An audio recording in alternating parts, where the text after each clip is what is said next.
Dengan mempelajari Sirah Nabawiyah, maka makin menambah kecintaan kepadanya. Semoga yang subscribe juga dimudahkan jalannya menuju surga.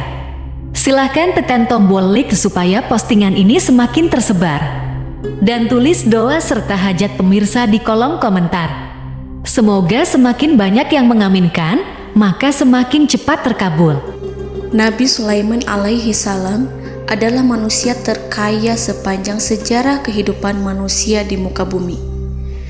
Dalam beberapa kitab suci seperti Al-Quran, Alkitab, dan Injil, Nabi Sulaiman alaihi salam dijelaskan sebagai manusia terkaya yang pernah hidup di muka bumi. Tidak ada satupun manusia yang bisa mengalahkan total kekayaannya hingga hari kiamat tiba. Para arkeolog telah menemukan situs peninggalan sejarah Islam yang mengungkap total kekayaan Nabi Sulaiman alaihi salam. Ernst bin Yosef, seorang profesor dari Tel Aviv University, seorang peneliti, ia menyatakan bahwa 3000 tahun yang lalu Nabi Sulaiman alaihi salam diperkirakan memiliki kekayaan senilai 2,2 triliun US dollar. Apabila dikonversikan dengan nilai mata uang rupiah, maka nilainya setara dengan 32.891.870 triliun rupiah. Nilai itu berkali-kali lipat lebih banyak dari total kekayaan negara Indonesia yang hanya mencapai 11.454 triliun per 30 Desember 2021. Nabi Sulaiman alaihi salam memiliki beberapa mukjizat. Di antaranya adalah dapat berbicara dengan bahasa binatang. Beliau dapat memerintah mereka untuk melakukan sesuatu. Beliau juga dapat mengendalikan besar kecilnya tekanan angin dan dapat mengatur ke arah mana angin akan berhembus.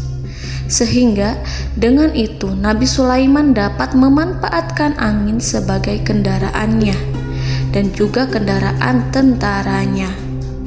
Nabi Sulaiman juga bisa melunakkan besi dan membentuknya menjadi pakaian perang yang anti tusukan senjata tajam. Nabi Sulaiman juga memimpin para jin. Mereka tunduk dan patuh pada perintah Nabi Sulaiman alaihi salam. Tidak hanya setan, iblis laknatullah yang merupakan makhluk pembangkang dapat dibuat tunduk bertekuk lutut pada perintah-perintah Nabi Sulaiman. Nabi Sulaiman bisa melakukan teleportasi, yaitu berpindah dari suatu tempat ke tempat yang lain dalam waktu singkat.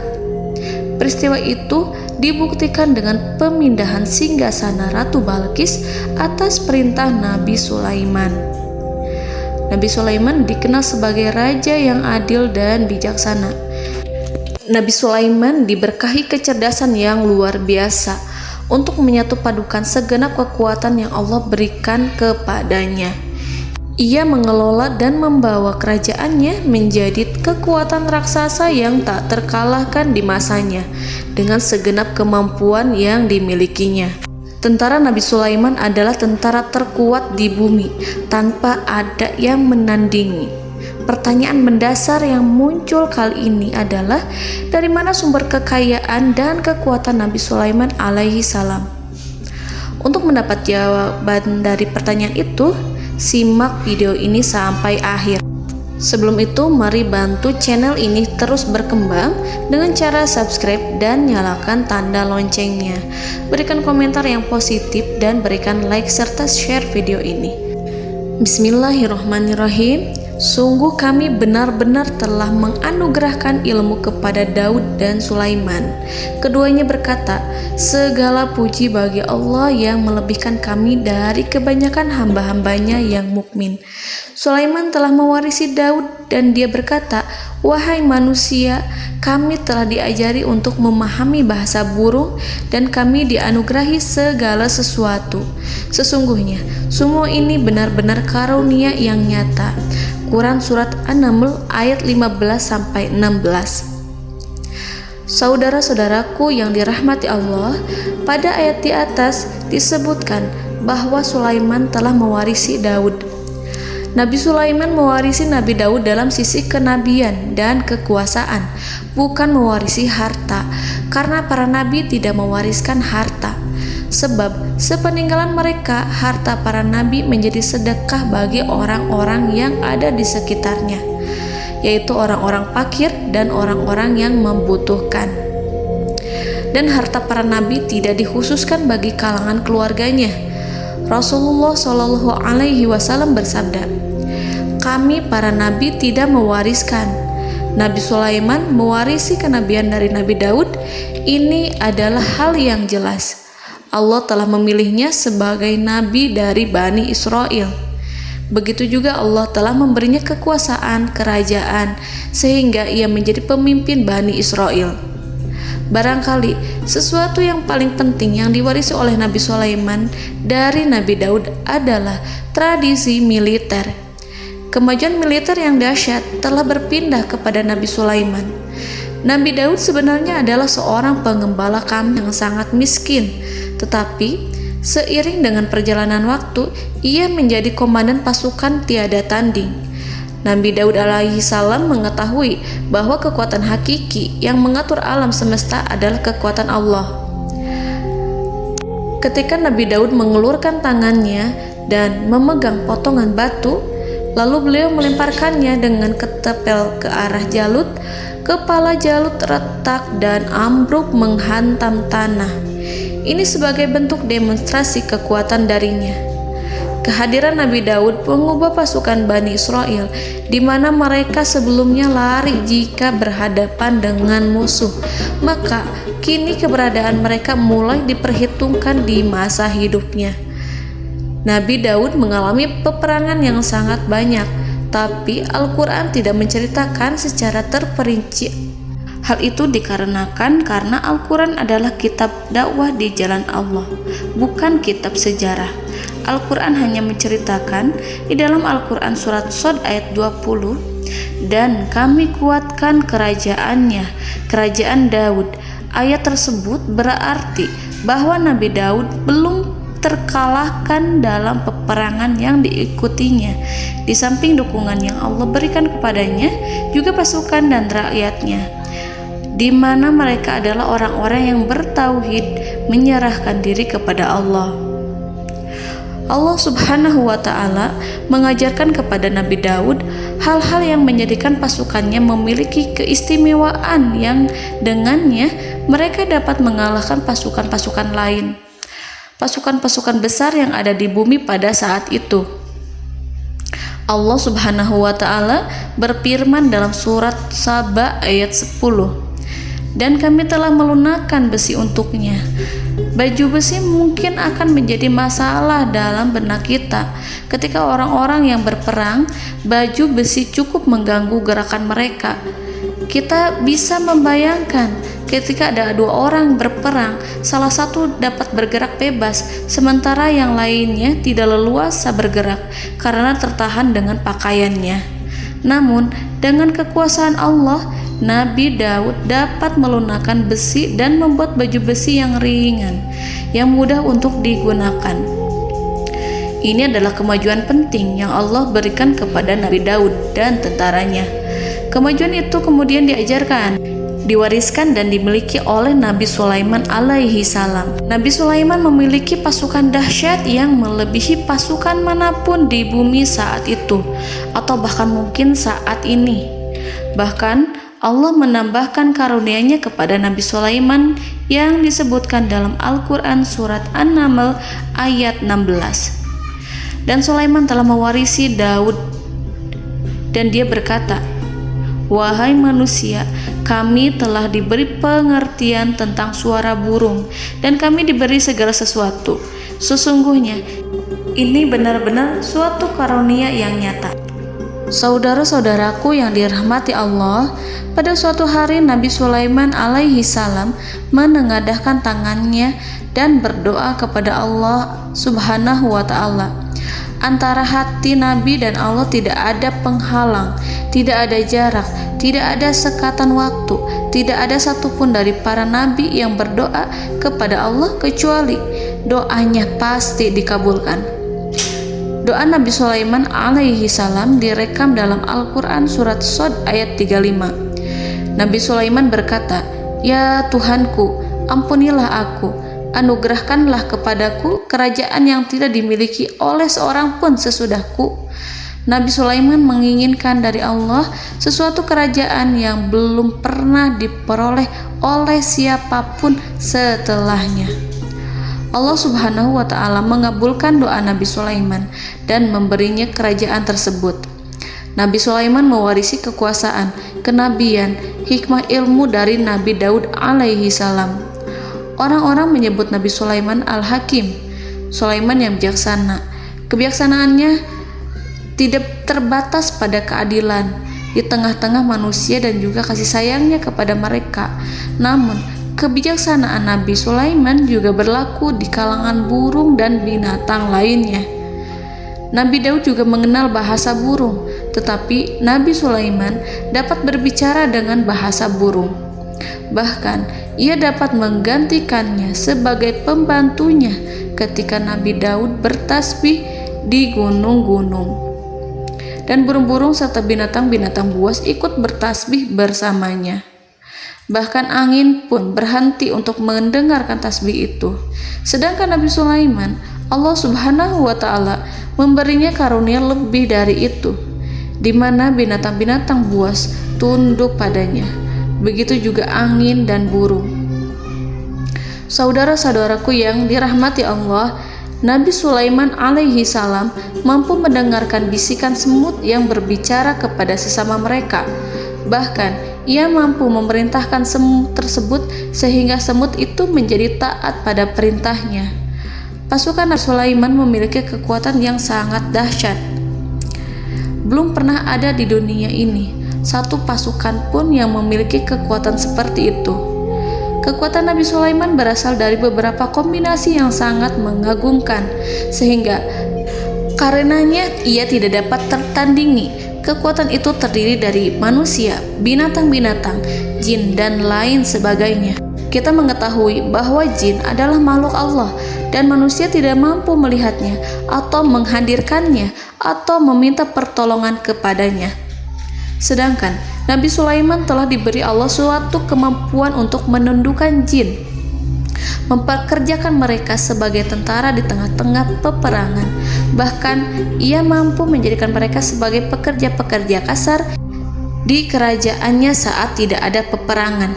Oleh sebab itu, ketika ada pasukan lain yang mencoba melawan pasukan Nabi Sulaiman, mustahil mereka akan mendapatkan kemenangan. Bahkan pasukan Nabi Sulaiman diperkuat oleh pasukan burung. Burung di pasukan Nabi Sulaiman memerankan tugas penting, yaitu menjadi agen intelijen. Kita mengetahui bahwa peranan informasi saat peperangan adalah hal yang penting.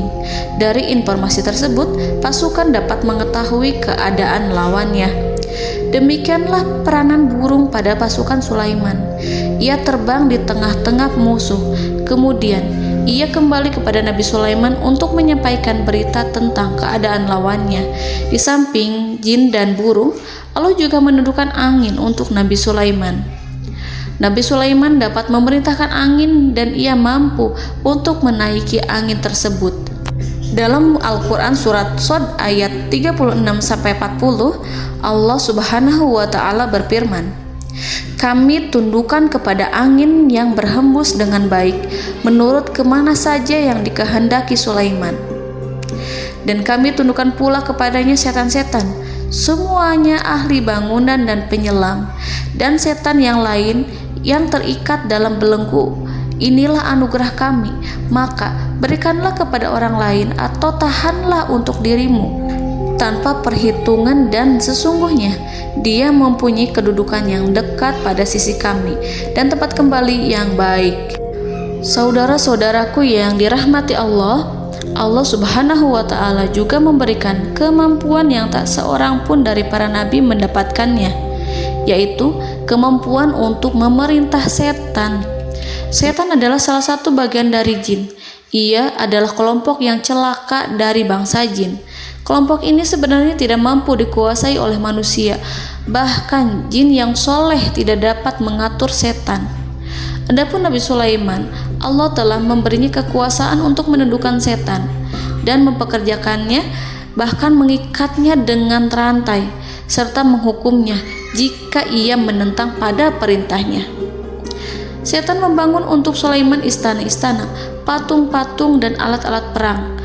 Bahkan setan-setan itu menyelam ke dasar lautan untuk mengeluarkan permata dan yakut untuk Sulaiman. Jika di antara setan yang menentang perintahnya, maka Nabi Sulaiman alaihi salam mengikatnya dengan rantai. Ini semua menunjukkan kekayaan Nabi Sulaiman dan kekuasaannya, di mana ia mampu mengatur banyak makhluk di bumi ini. Tentu saja, kemampuan itu semua adalah atas izin dari Allah Subhanahu wa Ta'ala sebagai mukjizat darinya. Allah Subhanahu wa Ta'ala berfirman dalam Al-Quran surat Saba ayat 12, dan sebagian dari jin adalah yang bekerja di hadapannya di bawah kekuasaannya dengan izin Tuhannya, dan siapa yang menyimpang di antara mereka dari perintah kami, maka kami rasakan kepadanya azab neraka yang apinya menyala-nyala. Para jin itu membuat untuk Sulaiman apa yang dikehendakinya, dari gedung-gedung yang tinggi, patung-patung, dan piring-piring yang besarnya seperti kolam, atau periuk yang tetap berada di atas tungku. Saudara-saudaraku yang dirahmati Allah, Nabi Sulaiman yang bijaksana adalah penguasa yang tak tertandingi di muka bumi. Meskipun memperoleh nikmat-nikmat khusus yang agung itu yang Allah berikan kepada Sulaiman, beliau tetap menunjukkan dirinya sebagai manusia yang paling banyak berzikir kepada Allah dan manusia yang paling banyak bersyukur di zamannya. Saudara-saudaraku yang dirahmati Allah, sebagaimana Allah Subhanahu wa Ta'ala memberikan nikmat kepada ayahnya Nabi Daud alaihi salam, di mana ia mampu melunakkan besi dan Allah mengajarinya bagaimana cara mencairkan besi, maka Nabi Sulaiman alaihi salam dapat memanfaatkan tembaga yang cair untuk peperangan. Dan juga di saat perdamaian, pada saat peperangan, beliau mencampur tembaga dengan besi dan menjadikannya perunggu. Mereka menggunakan senjata-senjata perunggu dalam peperangan seperti pedang, baju besi, dan juga pisau. Senjata-senjata ini adalah senjata yang paling kuat pada saat itu. Sedangkan di saat damai, tembaga digunakan untuk membuat bangunan, perhiasan, dan sebagainya. Meskipun Nabi Sulaiman mendapatkan nikmat yang besar dan karunia yang khusus, Allah Subhanahu wa Ta'ala mengujinya dengan suatu ujian yang dahsyat. Ujian yang akan selalu datang kepada seorang hamba yang soleh. Ketika hamba itu mendapatkan kedudukan besar, maka ujiannya pun menjadi besar. Allah Subhanahu wa Ta'ala menguji Nabi Sulaiman dengan penyakit. Diceritakan oleh Fahru Roji, Nabi Sulaiman diuji dengan suatu penyakit yang keras, di mana kedokteran saat itu tidak dapat dan tidak mampu mengatasinya. Sakitnya Nabi Sulaiman sangat keras sehingga para dokter dari kalangan manusia ataupun jin tidak mampu menghilangkan penyakit itu. Lalu burung-burung menghadirkan rumput-rumput yang dianggapnya sebagai obat, tetapi Nabi Sulaiman tak kunjung sembuh. Semakin hari penyakit Nabi Sulaiman semakin menjadi-jadi, sehingga ketika Nabi Sulaiman duduk di atas kursi, ia duduk bagaikan tubuh tanpa roh. Seakan-akan ia mati karena saking kerasnya penyakit yang dideritanya. Sakit yang diderita oleh Nabi Sulaiman alaihi salam berlangsung sangat lama. Namun Nabi Sulaiman tidak henti-hentinya berzikir. Ia meminta kesembuhan kepada Allah serta beristighfar pada Allah dan mengungkapkan rasa cinta kepadanya. Selesailah ujian Allah terhadap hambanya Nabi Sulaiman. Beliau pun sembuh. Nabi Sulaiman merasakan kembali kesehatannya setelah ia mengetahui segala kejayaan dan segala kekuasaan serta segala kebesarannya tidak lagi mampu menghilangkan penyakit yang dideritanya kecuali jika Allah menghendaki. Saudara-saudaraku yang dirahmati Allah, Nabi Sulaiman telah membangun tempat ibadah, tempat sujud, sehingga manusia menyembah Allah di dalamnya. Orang-orang yang membangunnya berjumlah puluhan ribu orang. Tentu setiap kelompok dari mereka memiliki pekerjaan masing-masing. Di antara mereka ada yang mencairkan tembaga, di antara mereka ada yang tukang pahat, ada yang tukang ukir, ada yang membelah batu, ada yang memotong kayu, ada yang mendatangkan rumput-rumput dari Libanon, ada yang mendatangkan emas dan menjadikannya lempengan-lempengan yang mengkilat untuk menutupi kayu, serta untuk melapisi dinding-dinding. Bahkan golongan jin pun membantu membangun tempat tersebut, tentu dengan perintah dan bimbingan Nabi Sulaiman. Mereka membuat patung-patung yang besar, membuat bejana yang besar untuk tempat makan para tentara dan pekerja, yaitu bejana seperti gunung. Karena saking berat dan besarnya, mereka juga membuat tempat-tempat minum yang besarnya seperti kolam. Nabi Sulaiman mengawasi para pekerjanya dan juga mengurusi masyarakatnya, di mana beliau mengenali problem mereka dan berusaha memecahkannya. Beliau juga mengawasi pasukan dari kalangan binatang dan burung. Beliau mengetahui apabila ada satu di antara mereka yang tidak datang, kemana ia pergi, serta mengapa ia pergi. Nabi Sulaiman menguasai pengetahuan itu semua. Nabi Sulaiman bukan hanya mengetahui problem tentara-tentaranya dari kalangan manusia ataupun tentaranya dari kalangan burung, namun ia juga menunjukkan kasih sayang terhadap semut, di mana beliau mendengar bisikannya dan tidak suka untuk menginjaknya. Nabi Sulaiman selalu menundukkan kepalanya ke bumi sebagai bentuk rasa rendah diri dan syukur kepada Allah. Pada suatu hari, Nabi Sulaiman alaihi salam berjalan di depan tentaranya, dan tiba-tiba ia mendengar suara semut yang berkata kepada temannya dari kalangan semut. Hal itu terekam dalam Al-Quran surat An-Nahl ayat 18-19. Wahai semut-semut, masuklah ke dalam sarang-sarangmu agar kamu tidak terinjak oleh Sulaiman. Sedangkan mereka tidak menyadarinya. Nabi Sulaiman alaihi salam tersenyum mendengar itu, dan ia berdoa, "Ya Allah, ya Tuhanku, berilah aku ilham untuk tetap mensyukuri nikmat-Mu yang telah Engkau anugerahkan kepadaku dan kepada kedua orang ibu bapakku, dan untuk mengerjakan amal soleh yang Kau ridhoi, dan masukkanlah aku ke dalam rahmat-Mu, ke dalam golongan hamba-hamba-Mu yang soleh." Saudara-saudaraku yang dirahmati Allah, meskipun Nabi Sulaiman mendapatkan kekuasaan dan memiliki tentara yang besar, namun beliau menunjukkan kasih sayang terhadap bangsa semut. Beliau mendengarkan bisikannya dan melihat semut yang ada di depannya. Oleh karena itu, tak mungkin baginya untuk menginjak golongan semut itu. Nabi Sulaiman bersyukur kepada Allah telah memberinya nikmat, yaitu nikmat rahmat dan kasih sayang.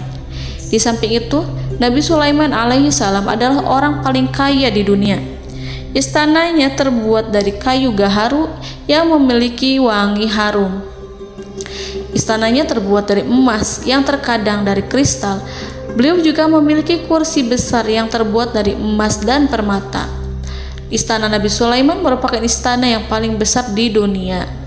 Nabi Sulaiman menggunakan pakaian dari emas dan permata.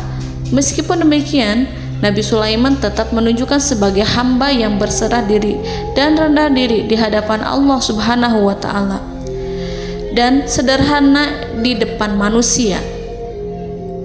Nabi Sulaiman yang merendahkan diri di hadapan Allah, ia selalu sujud kepada Allah sebagaimana ayahnya yang selalu bertasbih pada Allah. Nabi Sulaiman selalu melantunkan lagu-lagu cinta ilahi dan hanya memuji Allah Subhanahu wa Ta'ala. Pada suatu hari, Nabi Sulaiman alaihi salam mengeluarkan perintah kepada pasukannya untuk bersiap-siap. Kemudian Nabi Sulaiman keluar dan memeriksa pasukannya satu demi satu. Kelompok yang pertama adalah kelompok manusia. Nabi Sulaiman memperhatikan kesiapan mereka. Lalu Nabi Sulaiman mengeluarkan perintah-perintah kepada mereka. Kemudian Nabi Sulaiman memeriksa kelompok jin dan menyampaikan perintahnya kepada mereka. Beliau memenjarakan jin yang tampak bermalas-malasan saat bekerja. Lalu beliau memeriksa binatang dan berkata kepada mereka, apakah mereka sudah makan dengan baik? Apakah mereka tidur dengan nyenyak? Apakah ada yang mengadu pada mereka, misalkan karena penyediaan suatu ataukah karena makanan yang tidak layak? Apakah ada di sana yang sakit dan lain sebagainya? Semuanya diperiksa oleh Nabi Sulaiman. Ketika Nabi Sulaiman merasa puas dengan semuanya, Nabi Sulaiman memasuki tenda tempat berkumpulnya para burung. Nabi Sulaiman alaihissalam kemudian memasuki tenda tersebut, mengamati keadaan di sekitarnya, sehingga beliau mengetahui bahwa ada satu burung yang tidak hadir, yaitu burung hudhud. Nabi Sulaiman berkata yang diabadikan dalam Quran surat An-Naml ayat 20. Mengapa aku tidak melihat burung hudhud? Burung-burung yang lain tampak terdiam sebagai penghormatan, dan mereka mendengarkan apa yang akan dikatakan pemimpin mereka. Nabi Sulaiman mengarahkan pandangannya pada semua burung dan tidak menemukan burung hudhud di antara mereka. Tak seekor burung pun yang mengetahui keberadaannya. Burung hudhud absen pada apel wajib kali ini. Nabi Sulaiman mulai menampakkan kemarahannya. Tiba-tiba, seekor burung kecil memberanikan diri untuk berkata kepada Nabi Sulaiman, "Wahai Nabi yang mulia, seharusnya hudhud ada bersamaku kemarin untuk melaksanakan tugas penyelidikan. Ia adalah pemimpin misi, namun burung hudhud belum datang. Oleh karena itu aku tidak pergi bersamanya." Burung itu tampak gemetar. Nabi Sulaiman mengetahui bahwa hudhud tidak hadir dan tak seorang pun mengetahui kemana ia pergi. Burung hudhud pergi tanpa izin terlebih dahulu. Dalam keadaan marah, Nabi Sulaiman berkata, "Sungguh aku benar-benar akan mengazabnya dengan azab yang sangat keras, atau benar-benar menyembelihnya, kecuali jika ia benar-benar datang kepadaku dengan alasan yang jelas." Kawanan burung-burung yang mengetahui bahwa Nabi Sulaiman sedang marah dan telah menetapkan untuk menyiksa burung hudhud atau menyembelihnya, atau justru memaafkannya dengan syarat ia datang dengan membawa alasan yang dapat menyelamatkannya, atau dengan kata lain, burung hudhud dapat memastikan bahwa ia melaksanakan tugas yang penting. Nabi Sulaiman menunjukkan kemarahan yang besar sehingga siapapun akan merasa takut kepada Nabi Sulaiman yang marah. Seekor burung tampak gemetar, ketakutan melihat kemarahan Nabi Sulaiman. Lalu beliau mengulurkan tangannya ke burung itu dan memegang-megang kepalanya, sehingga burung itu pun merasa tenang dan rasa takutnya hilang. Nabi Sulaiman kemudian pergi dari tempat burung tersebut. Nabi Sulaiman masih memikirkan keadaan burung hudhud. Seharusnya burung hudhud menjadi bagian penting dari badan intelijen. Apakah ia pergi untuk menyingkap suatu, atau apakah ia pergi hanya untuk bermain-main? Nabi Sulaiman telah memperhatikan dan mengetahui bahwa burung hudhud adalah seekor burung yang cerdik dan juga fasih berbicara. Terkadang Nabi Sulaiman mendapati burung hudhud sedang bermain-main dan menunda-nunda pekerjaannya. Namun ketika Nabi Sulaiman melihatnya, burung hudhud memahami bahwa perbuatannya tidak benar. Oleh karena itu, ia tidak boleh menyampur adukan antara waktu serius dan waktu bermain. Tidak lama setelah itu, burung hudhud tiba di tempat para burung. Burung-burung yang lain berkata kepadanya, "Wahai hudhud, pergilah engkau ke tempat Nabi Sulaiman. Jika ia mengetahui bahwa engkau telah sampai, jiwamu benar-benar terancam." Mendengar itu, burung hudhud segera beranjak. Ia terbang menemui Nabi Sulaiman. Pada waktu itu, Nabi Sulaiman sedang duduk bersama tentaranya yang lain. Burung hudhud berdiri. Ia telah merencanakan untuk memulai pembicaraan dengan Nabi Sulaiman sebelum Nabi Sulaiman bertanya kepadanya kemana dia pergi. Ini sebagai bukti bahwa hudhud telah melaksanakan suatu tugas yang penting. Dalam surat An-Nahl ayat 22, burung hudhud, "Aku telah mengetahui sesuatu yang kamu belum mengetahuinya, dan kubawa kepadamu dari negeri Saba suatu berita penting yang diyakini." Seakan-akan burung hudhud hendak berkata, "Aku adalah hudhud yang miskin, tapi Aku mengetahui apa yang tidak engkau ketahui, dan aku telah datang kepadamu dari kerajaan Saba dengan membawa berita yang sangat penting. Nabi Sulaiman tampak terdiam menunggu Hudhud menyelesaikan kisahnya. Dalam surat An-Naml ayat 23-24, burung Hudhud berkata, "Sesungguhnya aku menjumpai seorang wanita yang memerintah mereka. Dia dianugerahi segala sesuatu serta mempunyai singgasana yang besar. Aku mendapati dia dan kaumnya menyembah matahari selain Allah.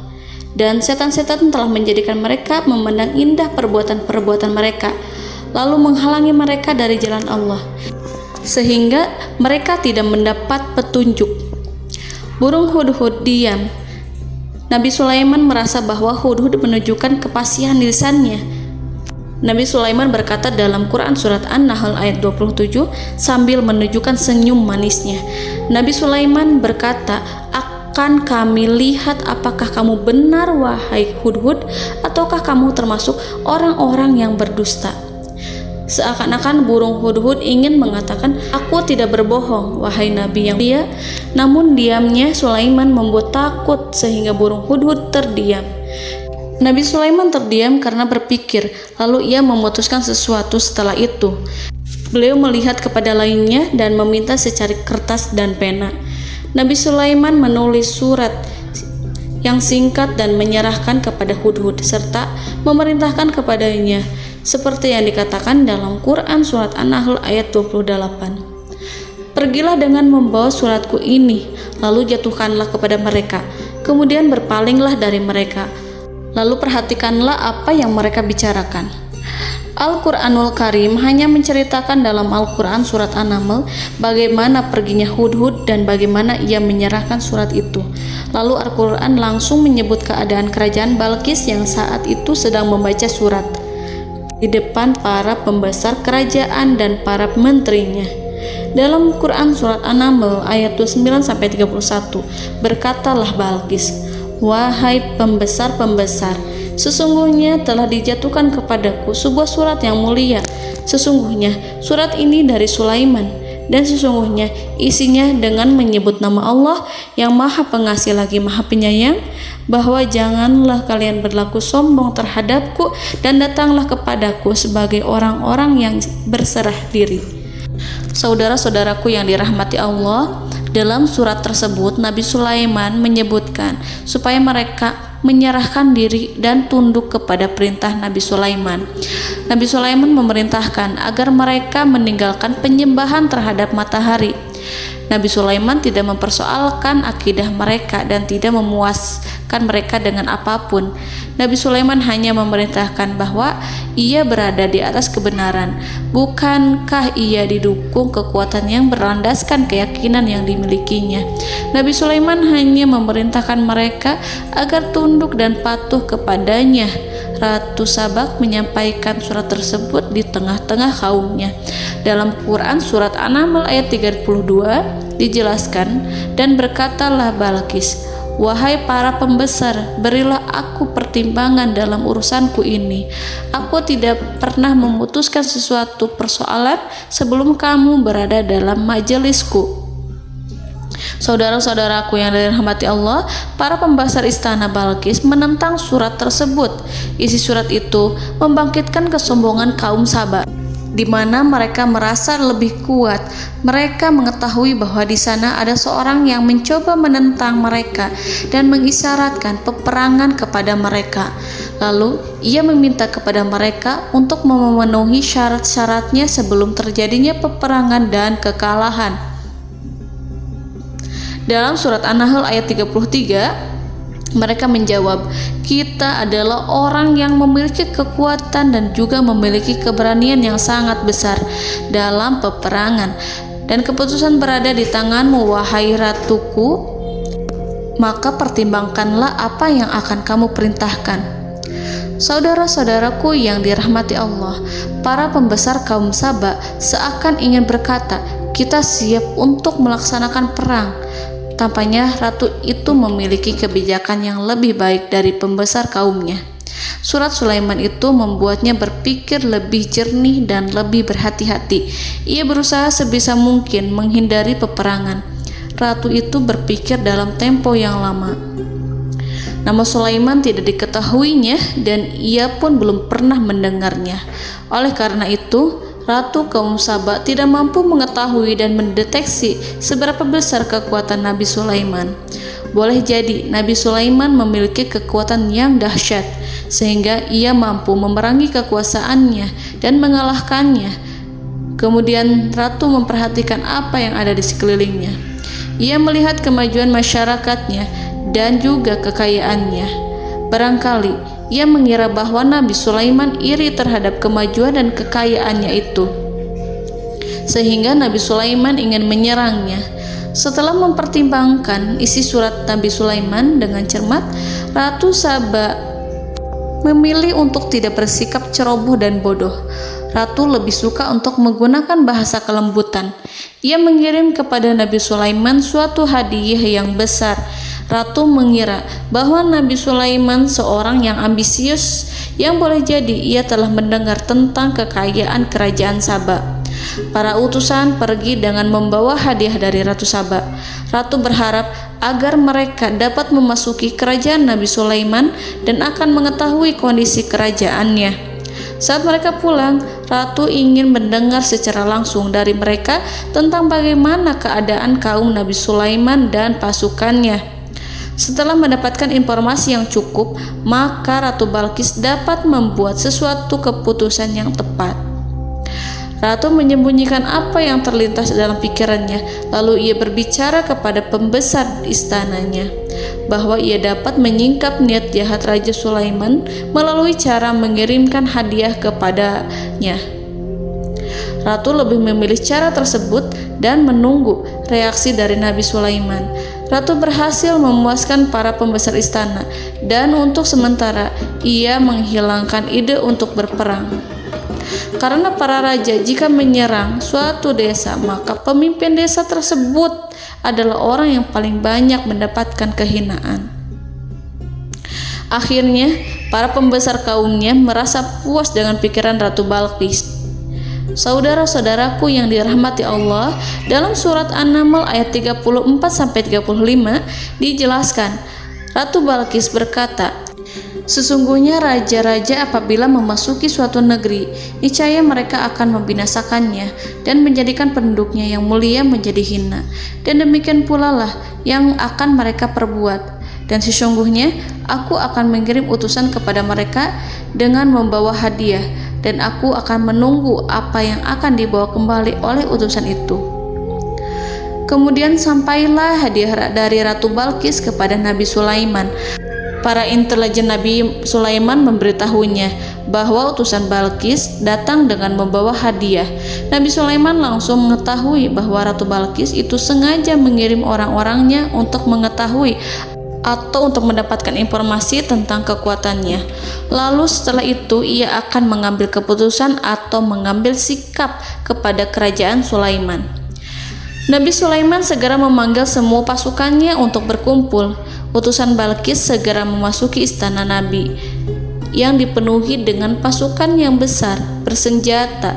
Melihat itu, utusan Ratu Balkis tercengang dan terkejut ketika mereka melihat kekayaan yang mereka bawa tidak ada apa-apanya dibandingkan dengan kerajaan Nabi Sulaiman. Hadiah mereka tampak tidak berarti. Emas yang mereka bawa tampak tidak memiliki makna saat mereka memasuki istana Nabi Sulaiman yang terbuat dari kayu-kayu pohon gaharu yang mengeluarkan bau yang harum serta dihiasi dengan emas permata. Para utusan Ratu Balkis berdiri bersama Nabi Sulaiman dan menyaksikan bagaimana Nabi Sulaiman mengendalikan pasukannya. Kemudian mereka mulai berpikir tentang kekuatan dan kualitas pasukan Nabi Sulaiman. Betapa kagetnya mereka ketika melihat di tengah-tengah pasukan itu terdapat singa, burung, dan tentara dari kalangan manusia yang mampu terbang. Mereka pun sadar bahwa mereka di hadapan pasukan yang tiada tandingannya. Selesailah demonstrasi pasukan Nabi Sulaiman. Kemudian para utusan ratu dipersilahkan maju ke tempat hidangan makanan. Para utusan itu sangat terkejut ketika melihat berbagai macam makanan dari penjuru dunia ada di depannya. dan di antara makanan itu terdapat pula makanan yang biasa ditemukan di negeri mereka. Tetapi mereka melihat bahwa makanan itu memiliki rasa yang lebih istimewa. Selain itu, piring-piring yang ada di depan mereka dan dijadikan tempat makan tersebut terbuat dari emas, dan mereka dilayani oleh laki-laki yang berhias dengan emas. Di meja makan itu terdapat burung, ikan laut, dan berbagai macam daging yang mereka tidak mampu lagi membedakan daging apa itu. Nabi Sulaiman tidak makan bersama mereka, tapi beliau makan dengan menggunakan piring yang terbuat dari kayu. Beliau memakan roti yang kering yang dicampur dengan minyak. Inilah makanan yang dipilih Nabi Sulaiman. Makan bersama mereka dalam keadaan diam, mereka merasa kehadiran Nabi Sulaiman menciptakan suatu wibawa yang luar biasa. Selesai perjamuan itu, lalu dengan sangat malu mereka menyerahkan hadiah dari Ratu Balqis kepada Nabi Sulaiman. Hadiah itu berupa emas yang bagi mereka hadiah itu sangat bernilai tinggi. Tapi di sini hadiah itu tampak kecil di hadapan kekayaan-kekayaan Nabi Sulaiman yang sangat mengagumkan. Nabi Sulaiman memperhatikan hadiah dari Ratu Balqis itu dan berkata dalam Quran surat An-Naml ayat 36. Maka tatkala utusan itu sampai pada Sulaiman, Sulaiman berkata, "Apakah patut kamu menolong aku dengan harta? Maka apa yang diberikan Allah kepadaku lebih baik daripada apa yang diberikannya kepadamu. Tetapi kamu merasa bangga dengan hadiahmu." Saudara-saudaraku, Raja Sulaiman menyingkap dengan kata-katanya yang singkat itu penolakannya terhadap hadiah mereka. Ia memberitahu utusan itu bahwa ia tidak menerima hadiah tersebut.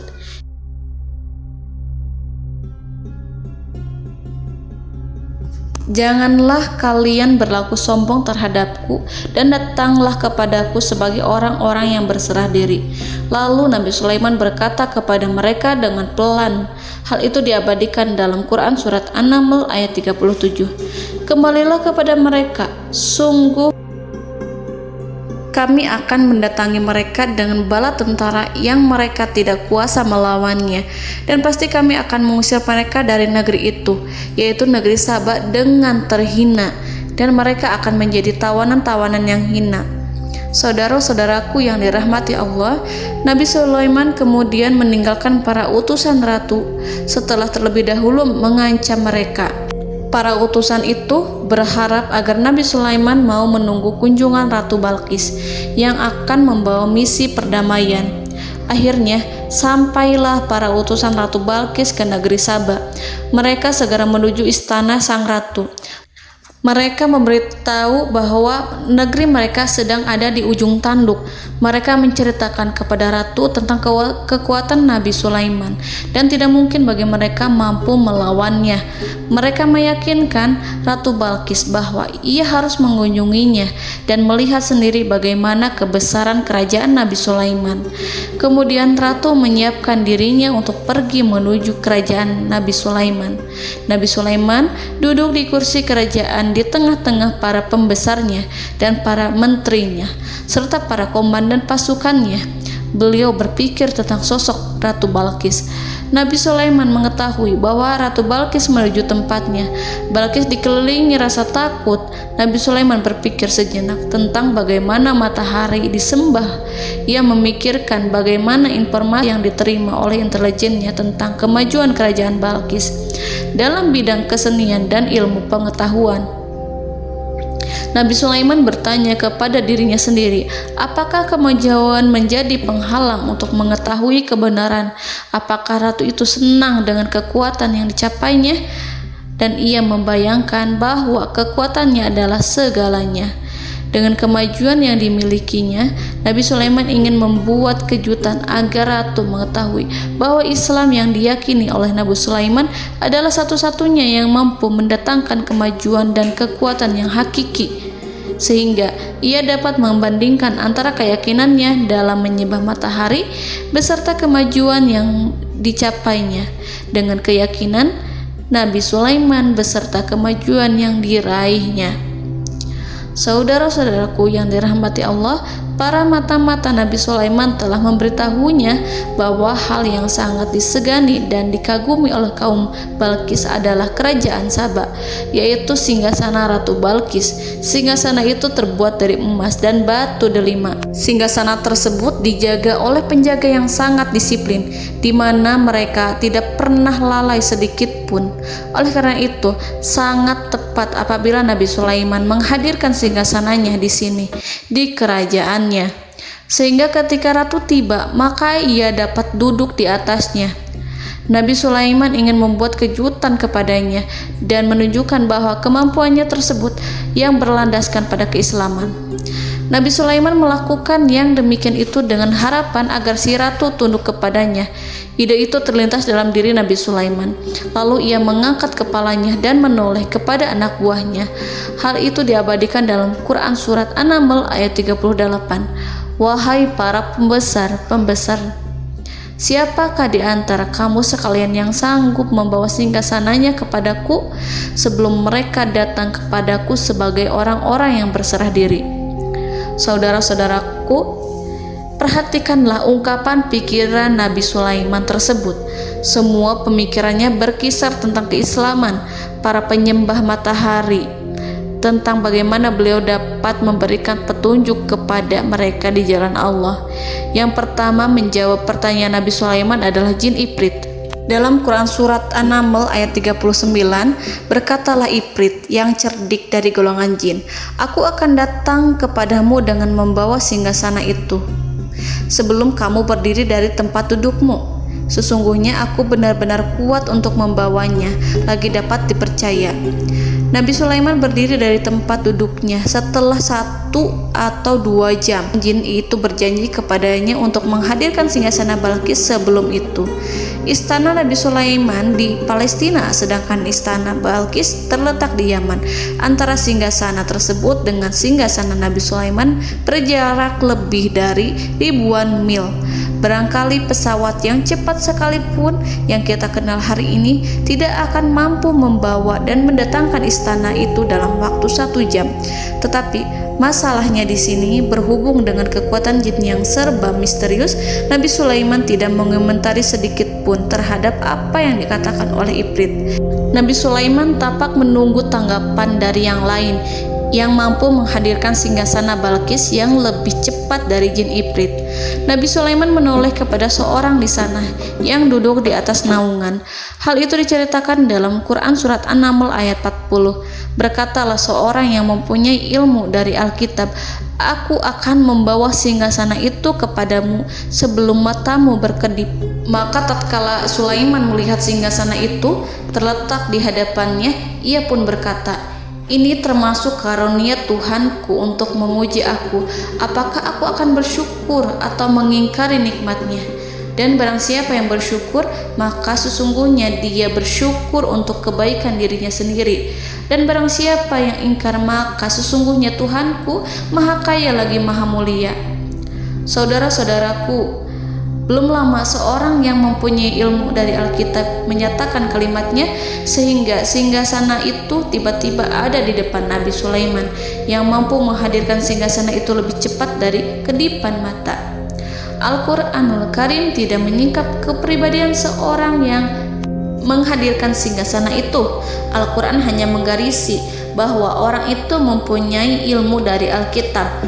Al-Quran tidak menjelaskan kepada kita apakah ia seorang malaikat ataukah manusia ataukah jin.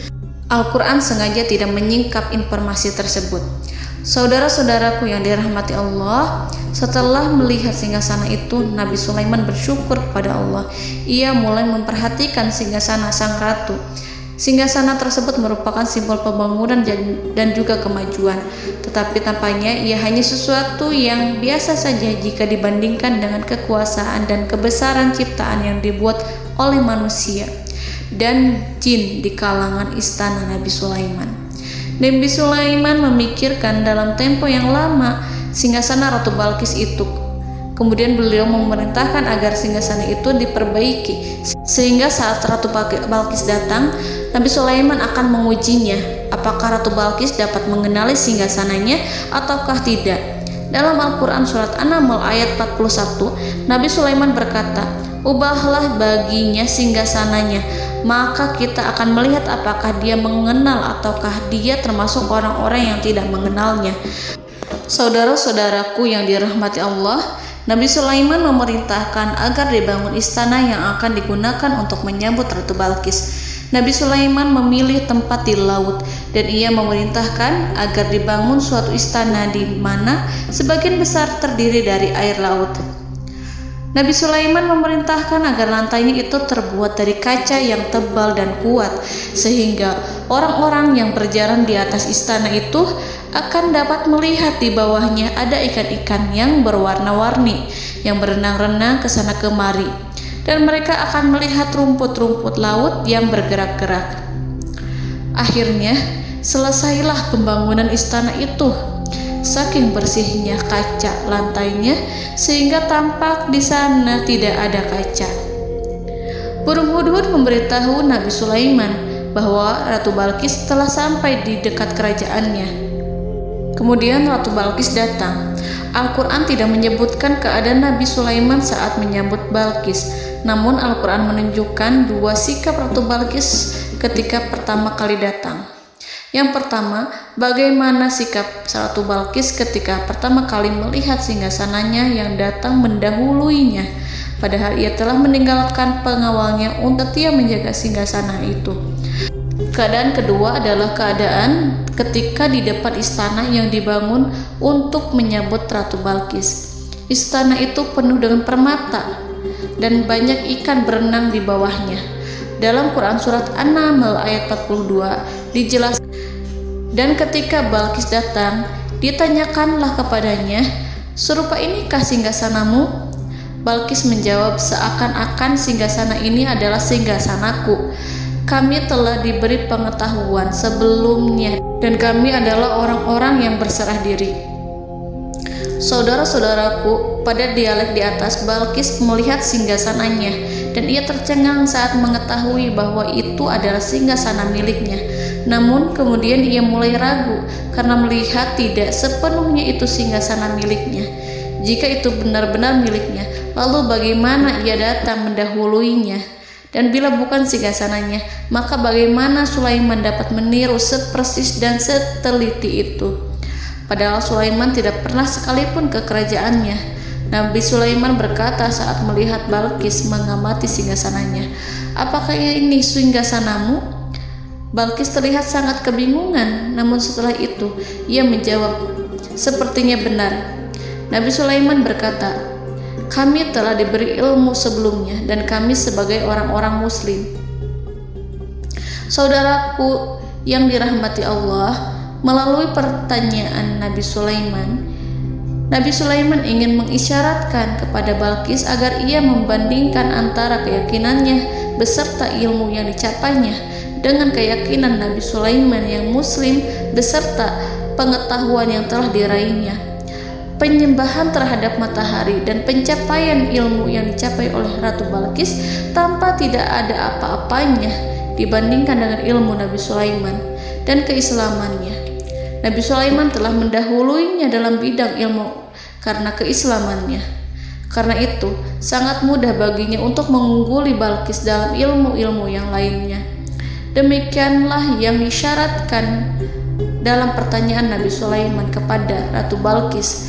Ratu Saba itu mengetahui bahwa ini adalah singgasananya, di mana singgasana itu datang lebih dahulu daripada dirinya.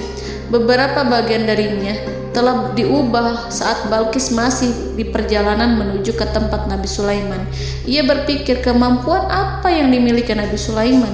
Ratu Balqis tercengang melihat apa yang disaksikannya, yang berupa buah dari keimanan Nabi Sulaiman dan hubungannya dengan Allah Subhanahu wa Ta'ala. Sebagaimana Balqis juga tercengang ketika melihat kemajuan di bidang ilmu pembangunan, seni, dan ilmu-ilmu yang lainnya. Maka ia tidak lebih kagum lagi saat melihat hubungan yang kuat antara keislaman Nabi Sulaiman dengan ilmunya serta kemajuan yang diraihnya.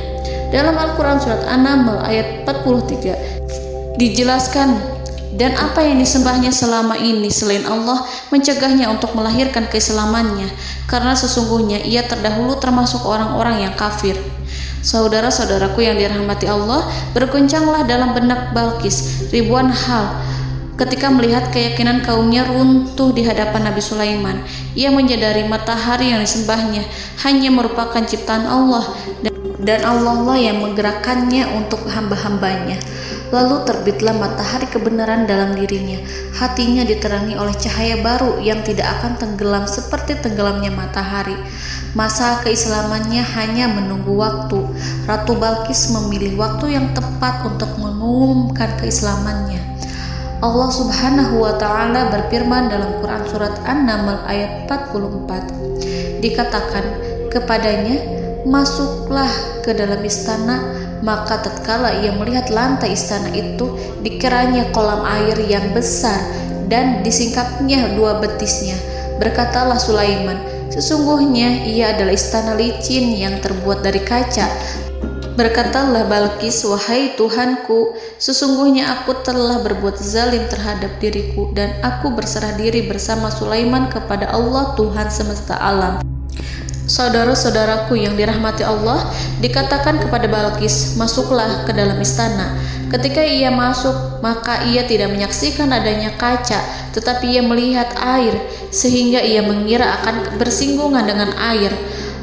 Lalu ia menyingkapkan sedikit bajunya agar bajunya itu tidak basah. Nabi Sulaiman mengingatkannya tanpa melihatnya agar ia tidak khawatir terhadap pakaiannya, karena pakaiannya tidak akan basah sebab di sana tidak ada air. Itu sekedar kaca yang halus, yang saking halusnya sehingga ia tidak tampak. Pada kesempatan itulah Balqis mengumumkan keislamannya yang mengakui kelalimannya, dan ia menyatakan menyerahkan diri kepada Nabi Sulaiman dan kepada Allah Tuhan semesta alam. Lalu kaumnya pun mengikutinya dan mereka memeluk Islam. Balqis menyadari ia berhadapan dengan penguasa yang terbesar di bumi dan Nabi Allah yang mulia. Untuk pertama kalinya, wajah Sulaiman tampak dihiasi dengan senyuman yang menunjukkan kepuasannya sejak Balqis mengunjunginya. Demikianlah Nabi Sulaiman mewujudkan kejayaannya yang hakiki dan menyebarkan cahaya Islam di muka bumi. Saudara-saudaraku, Al-Quran tidak menyebutkan kisah Balqis setelah keislamannya. Para ahli tafsir mengatakan bahwa ia menikah dengan Nabi Sulaiman. Selain itu, ada yang mengatakan bahwa ia menikah dengan salah satu orang dekat Nabi Sulaiman. Ada juga yang mengatakan bahwa sebagian Raja Habasyah adalah keturunan dari buah perkawinan ini. Wallahu a'lam bishawab. Saudara-saudaraku yang dirahmati Allah, Nabi Sulaiman hidup di tengah-tengah kejayaan dan kemuliaan di bumi. Kemudian Allah menetapkan kematian untuknya, sebagaimana kehidupan Sulaiman berada di puncak kemuliaan dan kejayaan yang penuh dengan keajaiban yang luar biasa. Maka kematiannya pun merupakan tanda-tanda kebesaran Allah yang penuh dengan keajaiban. Demikianlah bahwa kematiannya sesuai dengan kehidupannya, sesuai dengan kejayaannya. Allah berfirman tentang kematian Sulaiman di dalam Al-Quran Surat Saba ayat 14. Maka tatkala kami telah menetapkan kematian Nabi Sulaiman, tidak ada yang menunjukkan kepada mereka kematiannya itu kecuali rayap yang memakan tongkatnya. Maka tatkala ia telah tersungkur, tahulah jin bahwa kalau sekiranya mereka mengetahui yang gaib, tentulah mereka tidak akan tetap dalam siksa yang menghinakan. Saudara-saudaraku, kemampuan Nabi Sulaiman untuk menundukkan jin dan mempekerjakan mereka serta hubungan mereka dengan semua itu menimbulkan fitnah di tengah-tengah manusia dalam hal tertentu. Kematian Nabi Sulaiman merupakan batasan jawaban terhadap fitnah ini. Kami tidak mengetahui siapa yang mengklaim bahwa jin mengetahui hal yang gaib. Apakah itu setan yang terkutuk, atau jin yang bodoh, atau manusia yang tertipu? Kami tidak mengetahui siapa yang bertanggung jawab terhadap tersebarnya isu yang keliru ini. Yang kita ketahui adalah bahwa hal tersebut adalah mempengaruhi sebagian manusia dan jin. Barangkali manusia berkata kepada diri mereka, selama jin melakukan perbuatan yang luar biasa ini, maka apa gerangan yang menjadikan mereka tidak mengetahui hal yang gaib itu? Manusia itu lupa bahwa kunci kegaiban berada di tangan Allah. masalah ilmu gaib tidak akan mampu dikuasai oleh jin dan manusia. Hanya Dia yang mengetahuinya, dan manusia diberitahu hanya sedikit sekali. Saudara-saudaraku yang dirahmati Allah, seakan-akan Allah telah merencanakan bahwa kematian Sulaiman bertujuan untuk menghancurkan pemikiran itu, yaitu pemikiran bahwa jin mengetahui hal-hal yang gaib. Jin bekerja untuk Nabi Sulaiman selama beliau hidup, dan tatkala beliau meninggal, maka tugas mereka menjadi bebas. Nabi Sulaiman meninggal tanpa diketahui oleh jin, sehingga mereka tetap bekerja untuk mereka, tetap mengabdi kepada Sulaiman. Seandainya mereka mengetahui hal yang gaib, niscaya mereka tidak akan meneruskan pekerjaan mereka. Saudara-saudaraku, pada suatu hari Nabi Sulaiman memasuki mihrabnya untuk itikaf ibadah dan beribadah kepada Allah. Tak seorang pun yang berani mengganggu khalwatnya. Mihrab Sulaiman terletak di puncak gunung dan dindingnya terbuat dari permata. Pada suatu hari Nabi Sulaiman duduk bersandar pada tongkatnya, dan ia tampak tenggelam dalam tafakur. Beliau berzikir pada Allah hingga rasa kantuk menguasainya. Lalu setelah itu malaikat maut menemuinya. Nabi Sulaiman pun meninggal. Beliau bersandar kepada tongkatnya. Jin melihatnya dan mengira bahwa beliau sedang sholat, sehingga mereka pun terus melanjutkan pekerjaannya. Berlalulah hari demi hari yang panjang. Datanglah rayap, yaitu semut kecil yang memakan kayu. Hewan itu mulai memakan tongkat Nabi Sulaiman. Rayap itu tampak lapar. Sebagian dari tongkat Nabi Sulaiman dimakan beberapa hari oleh rayap itu. Ketika yang dimakannya semakin bertambah, maka tongkat itu pun menjadi rusak dan kemudian jatuh dari tangan Nabi Sulaiman alaihi salam. Tubuh mulia itu kehilangan keseimbangan dan kemudian jatuh terhempas di bumi. Tatkala tubuh suci itu tersungkur, maka manusia segera menuju ke arahnya. Mereka menyadari dan mengetahui bahwa Nabi Sulaiman telah meninggal dalam waktu yang lama. Jin menyadari bahwa mereka tidak mengetahui hal yang gaib, dan manusia pun mengetahui hakikat ini. Seandainya jin mengetahui hal yang gaib, niscaya ia tidak akan meneruskan siksa yang hina. Mereka tidak akan bekerja kepada Sulaiman. Demikianlah Nabi Sulaiman alaihi salam meninggal dalam keadaan duduk dan sholat di mihrabnya. Lalu berita itu tersebar bagaikan api di bumi.